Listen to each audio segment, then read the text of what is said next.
right, welcome back to the show. Today I have a special guest, and he is Robert Bush, and he's the president and CEO of Mutombo Coffee, which is Dikembe Mutombo, the late great NBA All-Star, and would definitely want to dive into that and hear about your relationship with him and all that, relationship you had with him. But appreciate you coming on the show. Thank you, John. I'm a fan of the show, and I think maybe we'll have to do another one where you're going to have to sort of show me what more you're doing on the real estate side. So I've been on the agricultural and tech side for a minute, but I love the space you're in. Yeah, well, I appreciate that. Sounds good to me too. So let's start, kind of where your journey began, and how did you get to where you are now? Well, my personal journey, I'm from the Midwest, as we were saying before the call. Come from a small town in southern Illinois, and right off of the Mississippi River. So I'm looking over at the Arch, and I went to high school on the Missouri side, lived on the Illinois side, and it was a tale of two cities, right? It's small town, and then there's this beautiful Arch, the west side of the Mississippi. And I would kind of daydream as I was making my way to high school. And it really made very tangible for me that the world is a big place. I was born in Centerville, Illinois, which I think has like 5,000 people in it. And so St. Louis to me was a huge city. Now, as you grow older and you see New York and LA and all these other places, but St. Louis was the show, right? And we had the Cardinals and all this great stuff. And so that was the seed that let me sort of realize on that day-to-day journey that the world is a much bigger place than the community and the neighborhood that I come from. And you think that's part of why you've been successful? Just kind of that seed of the world is bigger than, what you knew? Well, yeah, I think, I don't know if you have a puppy, right? And You let the puppy and then it goes 2 feet from its owner, then 15 feet from its owner, then a block from its owner. Now you got to put it on a leash because it just wants to run around and see everything. I was sort of like that puppy, right? Where I went northeast for school. I had a hunger for, being in competitive academic environments. I've got some great friends that are professional athletes and all that, but I wasn't blessed with height, and I was tiny, and I still wear glasses, and I had an afro, and I had acne. So if I was going to make it in life, it was probably going to be academics and not sport. Yeah. And so I went away to the Northeast for school, and just got involved in all the clubs and studied good stuff. I went to a little college because I was a little bit sort of intimidated to go to some of the big universities. I was accepted into, quite a few of the Ivy Leagues.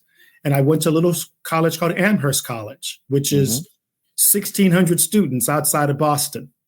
Yep. Down the road, there was UMass, and it was like 50,000 kids or whatever. And they would see us geeky Amherst College kids. And I remember the first snow my freshman year. I don't know if it's still the ritual there. The kids from UMass and Amherst would come over to Amherst College side and throw snowballs at us and make fun of us, right? So it's like, all right, we embrace that. And then you go from that and you go to New York for work.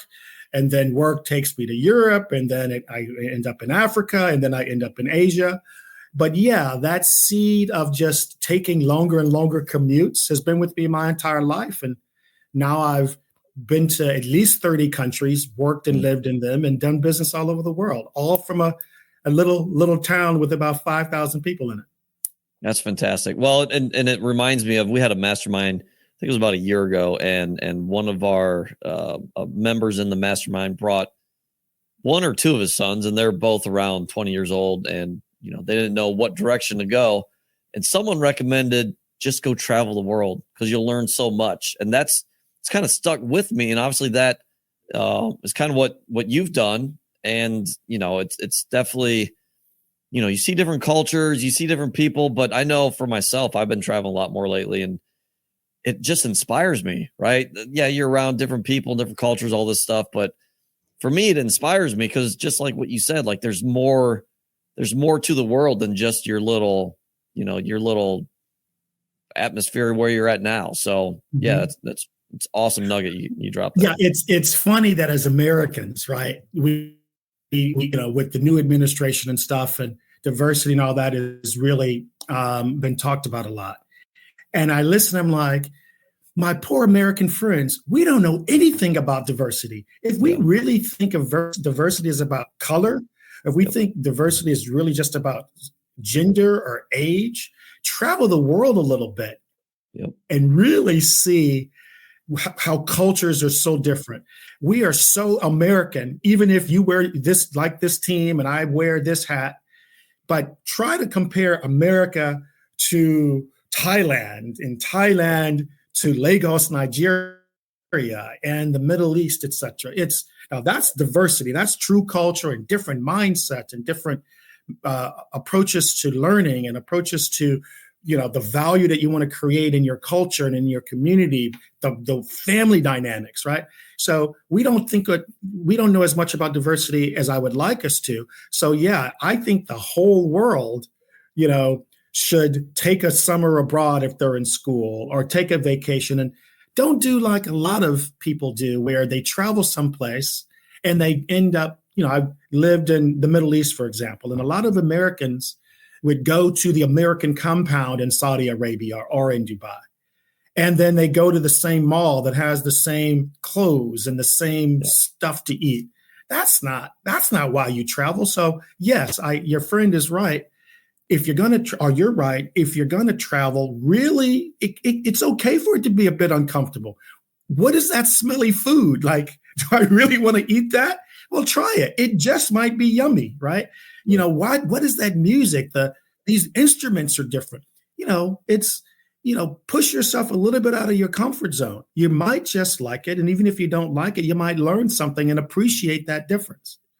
That's so good. Yeah. And you make a lot of great points there, but even, when you travel and you go to other countries or whatever, you don't want to be in an echo chamber, right? You want to find others, you want to learn from others that don't think like you, that, they may not look like you. But yeah, I think a lot of, who knows, it may be, and I didn't even know we were going to go this route, but it may be America, it may be us Americans that we're just afraid to kind of get out of our own bubbles and meet new people and new cultures and experience that and be open to all that. I don't know. One of the things I was really hoping, I don't know how quite old you are, but I remember being so excited about the internet and everything being digitalized and making the world flat. And so back in the day, you could have pen pals in different countries around the world. And you would write letters and it would take a couple weeks for them to get the letter and a couple weeks to get it back. And there used to be, charities and stuff where you would adopt a kid from another country and then they would write you back, but they would send pictures of their life and school, etc. I was so excited about the internet because I thought it was going to really make the world flat.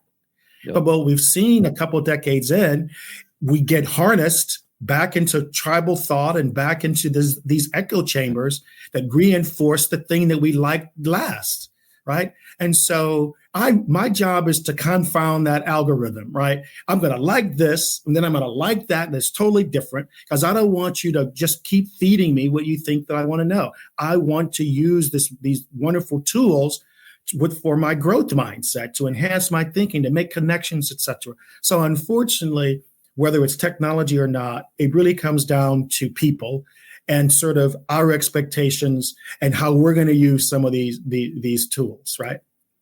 Yep, that's so good. And I thought the world was flat. It's not. Well, on the internet, you can find, I bet you there's an old adage. In the world, you can find 200,000 people to think anything. So yeah, I bet you there's probably 200,000 people out there out of the 8 billion or whatever that would think that the world is still flat. But I meant metaphor. Unfortunately, I think the number's probably higher than that. It seems like we've got a lot more flat earthers today than ever. But well, yeah, this is awesome. So after college, what did it look like? What'd you do? Well, I was a philosophy major. right? So the king of the geeks, and English literature, and I read Latin and Greek, right? So that meant I was going to be unemployed for a very long time, right? or become a Catholic priest, right? Yeah. So, and I was born Baptist, so that probably was out of the cards. I remember interviewing for jobs and trying to figure that all out. And all my friends were going to Wall Street. They were going to consultancy firms and investment banks. And I didn't know much about it. I hadn't read, financial spreadsheets and whatnot. So, but that's where the smart kids were going. And I was blessed. I didn't have a lot of school debt. The school merit-based scholarships, and I won some awards and stuff and I worked during college, et cetera. So I didn't have a lot of financial pressure, but there was still some financial pressure of getting out in the real world and getting started. So I started applying to Wall Street jobs. And just as you would have thought, Bob, you're a great guy, but you don't know nothing about finance. Like these are Wharton kids and Harvard kids and economist students and stuff. They're going to eat your lunch. And I said that, well, I'm highly competitive. I've done really well here in college. Give me a chance and I'll prove that I can learn it, because one of the reasons why I chose philosophy, it teaches you how to think. So what's the difference between words and concepts and numbers, right? I don't think there's going to be a big of an issue. And so they said, okay, you're a good guy. We're going to put you in sales. And I said, no, I'm not going into sales. The whole point of going to Wall Street is learn the numbers. If I was going to be a salesman, I don't know why I would have to do that. He says, but you don't know anything else. To make a long story short, they said, well, where do you want to be placed? I said, mergers and acquisitions. And like in the meeting, the guy started laughing. Like, you just went into the belly of the beast with that. Like, I don't know if you know these movies of, Masters of the Universe and stuff. Like, these are the top dogs. They make the most amount of money. They're doing all these huge deals, etc. So I said, listen, you're going to hire 100 analysts this year. Choose one philosophy major, even if it's not me. I have enough respect for what I've learned in the discipline. Just choose one guy like me, even if you don't choose me, because I can't give you the same answer as the other 99, but I bet I'll give you an interesting one. So I talked my way to getting a job on Wall Street.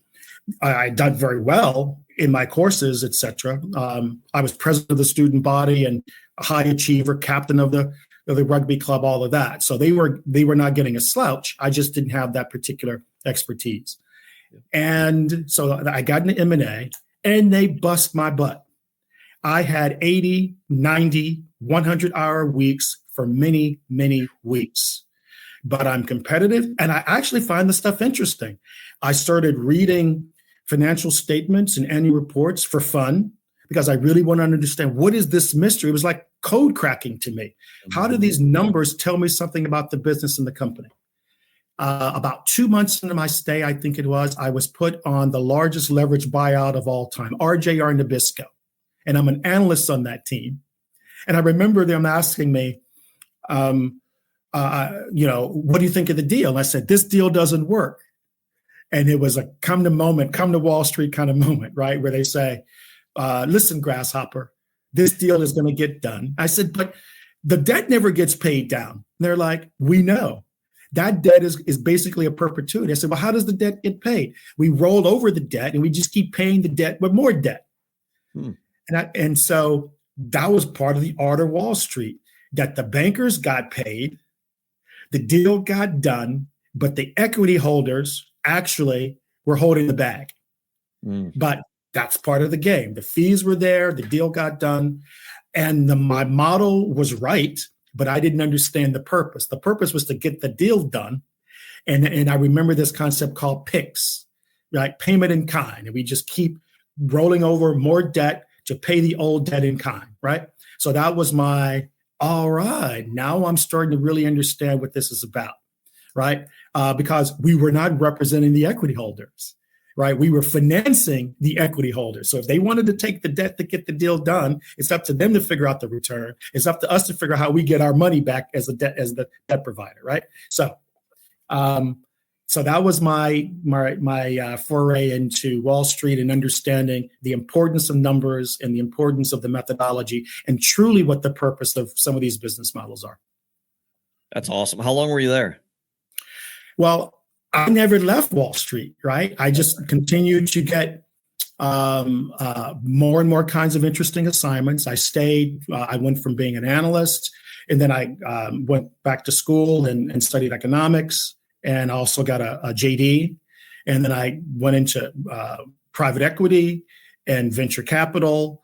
And when I met Dikembe, I was working in the UAE as a investment advisor to the Sovereign Wealth Fund of Dubai, managing director. So my career started out, hitting many of the different kinds of sectors in the financial space, the stage of development. Private investor, I got to see the startup stuff. The European Commission asked me to advise them on creating much more of a entrepreneurial, innovative venture capital system. So we started doing work there. Dubai and the UAE was looking to create a financial hub with the DMCC, which was there to finance gold and diamonds and commodities. So I worked on that project, et cetera. So I went from, a Wall Street, very narrow kind of leverage buyout to getting pretty good at the numbers and understanding risk-adjusted returns. I know that you've done stuff that's in the real estate space. One of the first projects I worked on as an MD in Dubai is financing the Palm Islands. And not only having to finance the Palm Islands, but financing the hotel called the Atlantis Hotel, which is at the crescent of the Palm Islands. And that was probably the hottest real estate project for a couple years back in the early 2000s, right? And so I embraced what I didn't know. I had a growth mindset, and I really learned everything from option theory to real estate to different industries and sectors, and really sort of fell in love with how you can use numbers to achieve an end. And now I try to use all of that for social impact and social enterprise purposes, right? Maybe to make up for all the crazy stuff I did just to make money. Now I get a chance to make money and do good. Yeah, man, that's so fascinating. There's so much to dive in there. I'm curious, what did the financing look like for the Palms and the Atlantis Hotel? Well, the headline figure for like the hotel is about $1.2 billion. But the interesting part about Dubai and being part of the investment team to help think about the growth of Dubai is the financing to get things done. When I went there in the early 2000s, the Dubai didn't have a credit rating as an emirate or as a country. That's how early it was. So how do you raise money when the emirate itself doesn't have a credit rating? So how do you grade the curve? What's the risk-adjusted return, et cetera? So we were there trying to craft projects when some of those basic institutional needs were not met. And the way that we cracked the code on that was, fortunately, there was a lot of demand coming into the country. There was a lot of interest, So here's what the tourist dollars look like now. If we could double or triple the size of the airport, we think that we can get more tourist dollars, right? Here's the geopolitical stability of the UAE. So regardless of the fact, when I went to Dubai, this was not that far after 9/11, right? And you go down the street of Sheikh Zayed Road, and you literally, His Highness literally put on one of the side buildings some really great comment about America. And I'm like, if they can say positive things about America when we are literally, almost literally, a stone's throw from Iran and down the road from Iraq, et cetera, then this country is safe and secure with great stable leadership, which in fact has been the case since its inception in the 1970s, right? So there were certain feasibility conditions that were there that we leveraged. Great leadership, political stability, great demand for people coming to Dubai because Dubai, its location on the Gulf, it's an entrepot. You had traders of all kinds coming, trading pearls to diamonds to gold, but none of that had been formalized. So we helped, and we were a small part of creating the rule of law and the institutional framework to formalize a lot of the things that people were doing in Dubai anyway. So now it trades a tremendous amount of gold, but there was no gold exchange 25 years ago, and diamonds, et cetera. And part of my job was to go around the world and find the talent and the companies that were going to bet on Dubai being able to formalize all of that. And Dubai was very successful in doing so. Interesting.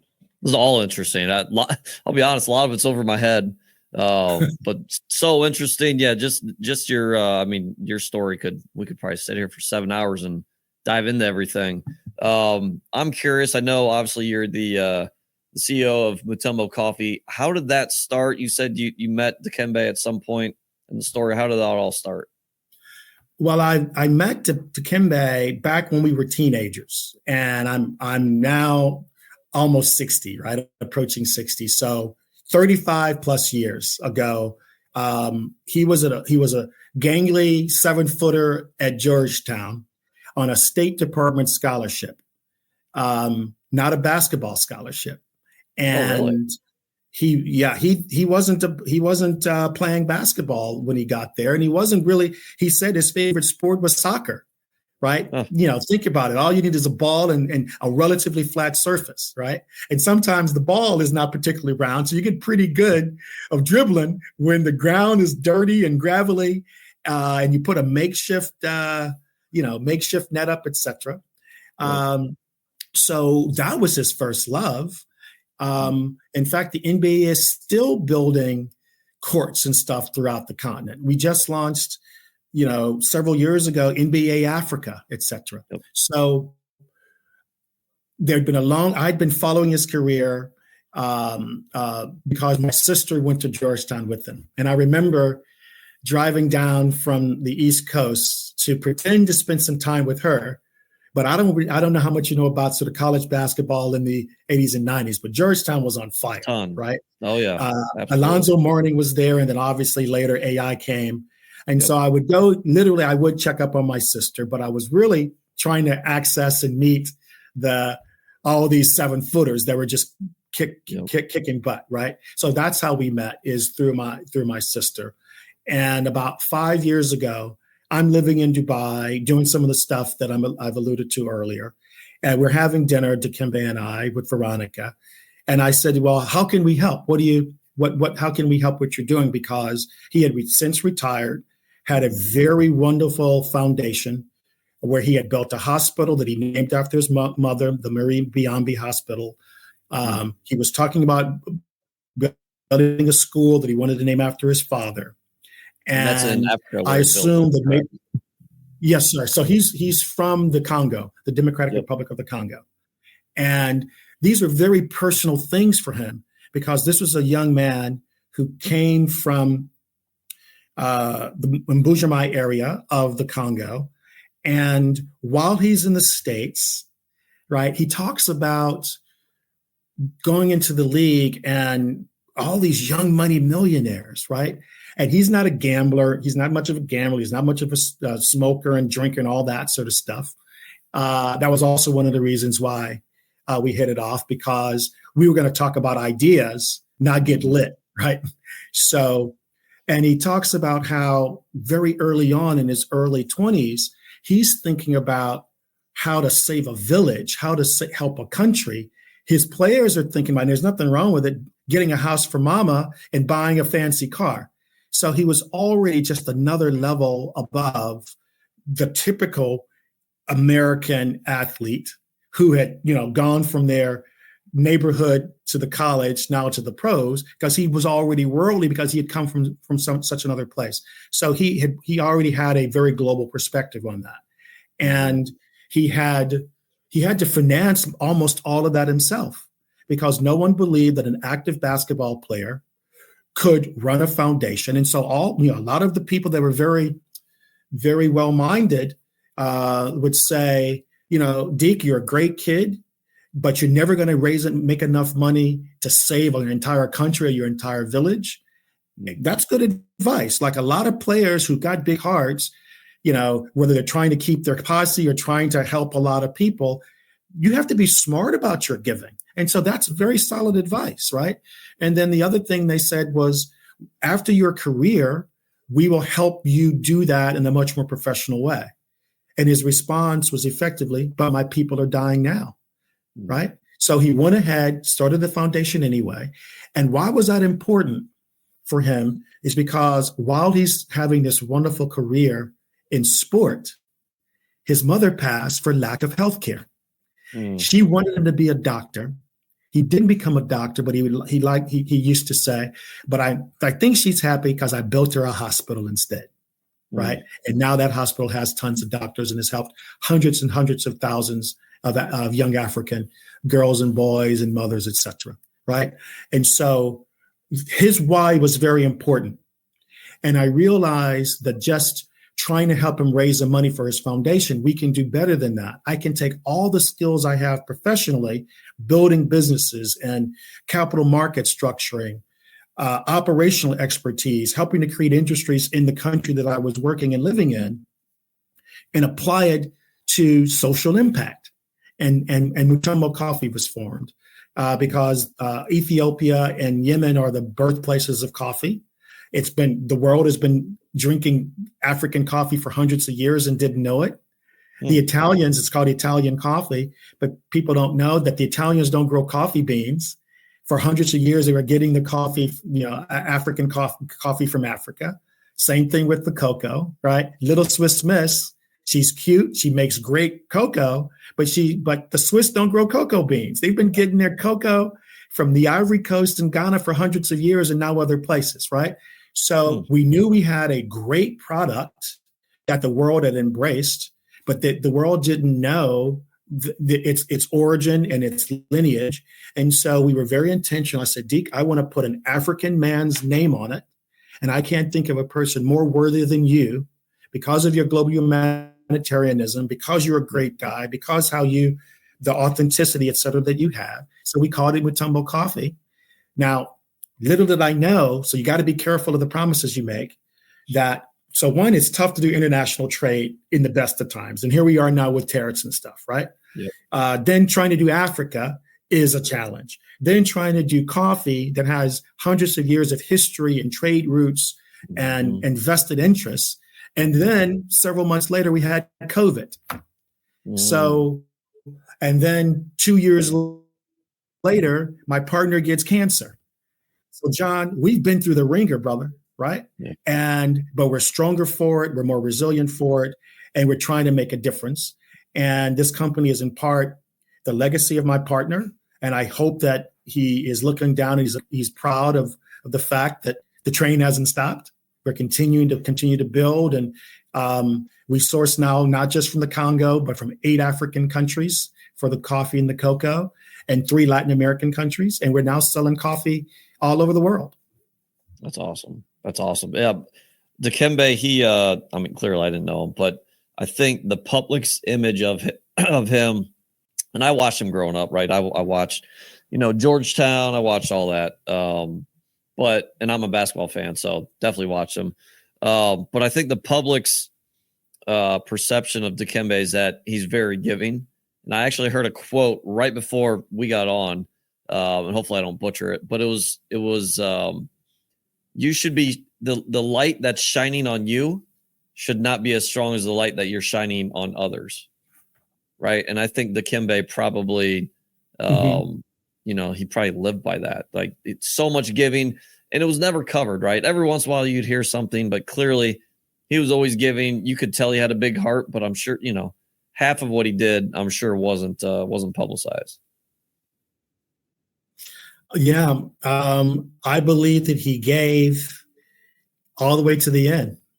And now his legacy is also inspirational. So, yeah, it was a privilege to have that time with him, but we continue forward. Yeah. So give us a little bit of background with, sounds like you started about 5 years ago with this company. Where has it, obviously start from nothing, where's it grown to? So want to make sure that you and your fans is a way to say thank you. So I think my team has sent you over a code that says more 25. Oh, so cool. If anyone wants to try the coffee, and if it's not there, then we'll make sure that we get it offline, but more 25 at mutombocoffee.com. So those that want to try the coffee, is great coffee. It's a great cause. We do some really cool things. So coffee for us, just to let you know, is about the conversations like this. This could literally be a coffee talk. And if we had gotten your address sooner, we would have sent you some, and we'd be sipping some coffee or some hot chocolate, talking about cool stuff. So for us, coffee, particularly in today's age, it's really about meeting of the minds and having civil discourse and conversations. We want to be a catalyst for community and a catalyst for conversation and collaboration, right? So I like to say our coffee is great, but what's most important is the conversation between the sips, right? That's really what we're about. That's our mission, right? And so when we're pulling the commodities out of Africa and Latin America, the demand side primarily is in the United States, and it is we're looking to partner with corporations and others that care about causes, that care about meaningful conversations. So we've been fortunate. Our coffee is in some of the largest corporations in the United States, in their pantries, in their cafeterias. That's how we got started. One of the benefits of being a bit old, like Kembe and I was, we could pick up the phone and get some of our old buddies that are now EVP or CEOs of some of these companies and say, listen, this is what we're doing. We'd like to get you, everyone drinks coffee. That's one of the reasons why we chose it. The number of times a day you wake up, you want some, midday, you want some. Hey, can I get your coffee? Man, I'm studying. It's late night. I got to get a caffeine boost. It's a productivity hack, not only just part of your normal routine, et cetera. So we've been very fortunate to start to build good relationships with corporate America that recognize that the quality of your coffee and the messaging behind your coffee says something about your culture. That's awesome. That's great. Well, and your mission is absolutely, I think, especially in these times, right, where we do need to come together more and have conversations. It's perfect. That's awesome. If you don't mind me asking, how big's the team right now, and what's that look like? Yeah, we have about 15 people all in on the team, but we've been very fortunate because capability is important.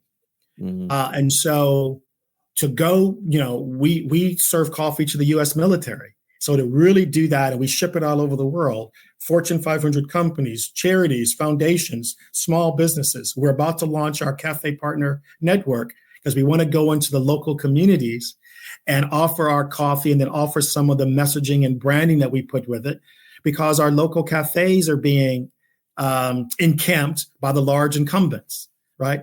So we're very intentional about that, and we need the capability to do all of that well. And so we have roasting partners. We have a roastery in Vegas. We have a roastery in Michigan. We have a roastery in New Orleans. We have a roastery in Dubai. We have a roastery in London, which we're going to start roasting from shortly.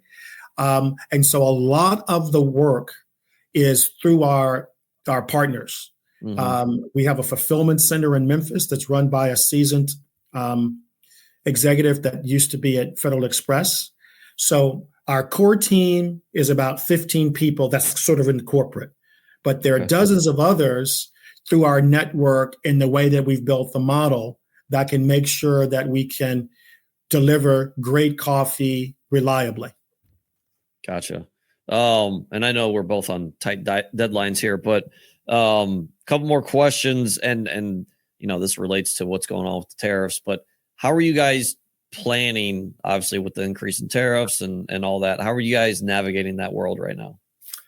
Yeah, thank you for that question. It's something that's in mind. So even before tariffs, coffee and agriculture has always been challenged, it seems, right? And the weather patterns, climate issues, pestilence, the fact that many of the farms that we work with and we seek to work with, there's not a lot of mechanization there. These are hand harvested coffees that are at high altitude and volcanic soil, etc. So we've always had international trade related issues because you're trying to take something from thousands of miles away and bring it to a demand someplace else, right? That's part of the blessing and curse of Africa, quite frankly, is that it has all this surplus of wonderful commodities, but a lot of the demand is elsewhere. A lot of the value added then is created near the demand side.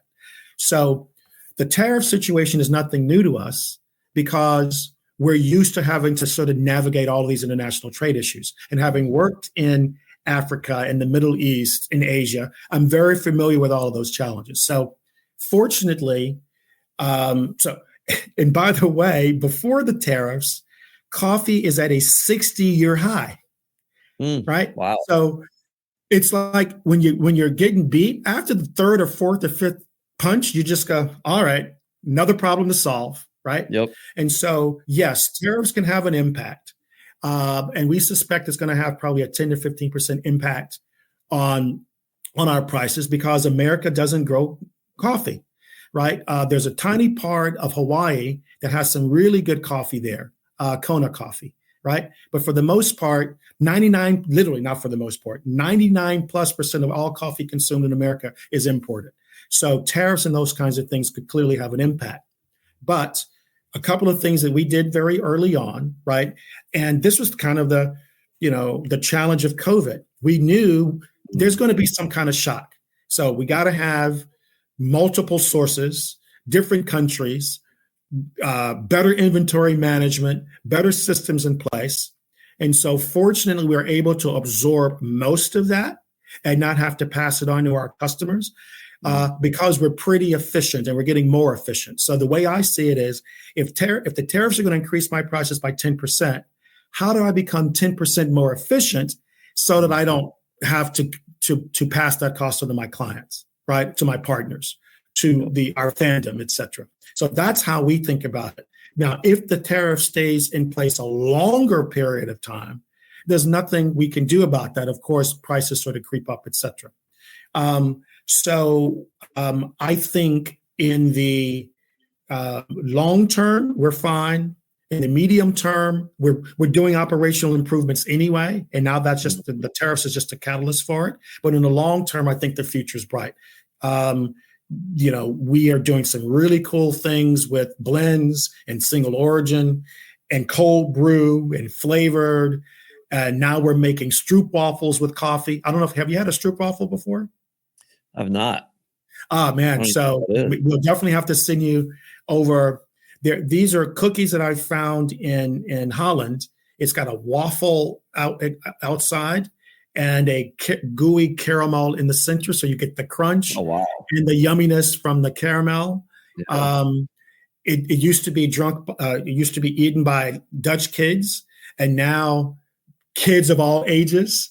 And basically, you take the stroop waffle, you put it in your hot cup of coffee, and the steam melts the caramel, but it keeps the outside waffle layer crunchy, really yummy, right? And so as we start thinking about our business, it's like, okay, if someone's going to have a coffee, they want a treat. So let's think about coffee adjacent products.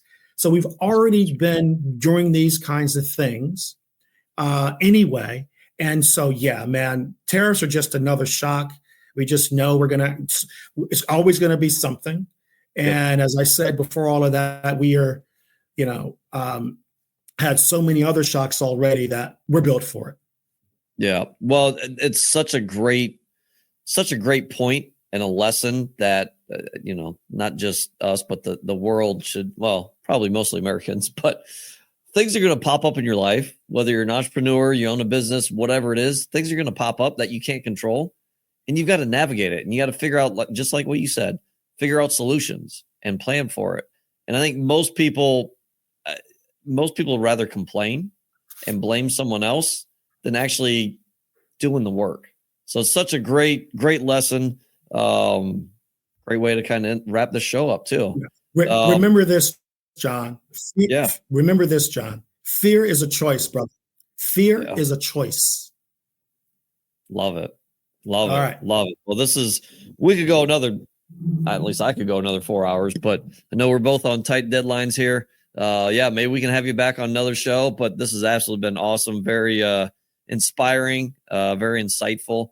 And Bob, if people want to reach out to you, obviously they can look up Mutombo Coffee. You can just Google and find it. But if they want to reach out to you, where can they find you? Send me a message, 55 at Mutombo Coffee, and put in the header that John Farling sent them, or the Do More podcast, something so that I can connect to it. We love building relationships. We're building the Cafe Partner Network. We're building our corporate partner network. We're looking for ambassadors. So if there's one of those that people want to do to get involved in our mission and our movement, love to have them. That's awesome. That's awesome. Well, again, appreciate you coming on. Great content, great information, and we'll see you guys next time. Thanks for following, subscribing, and listening to this episode of the Do More podcast hosted by John Farling. To learn more or ask questions, go to l4investing.com.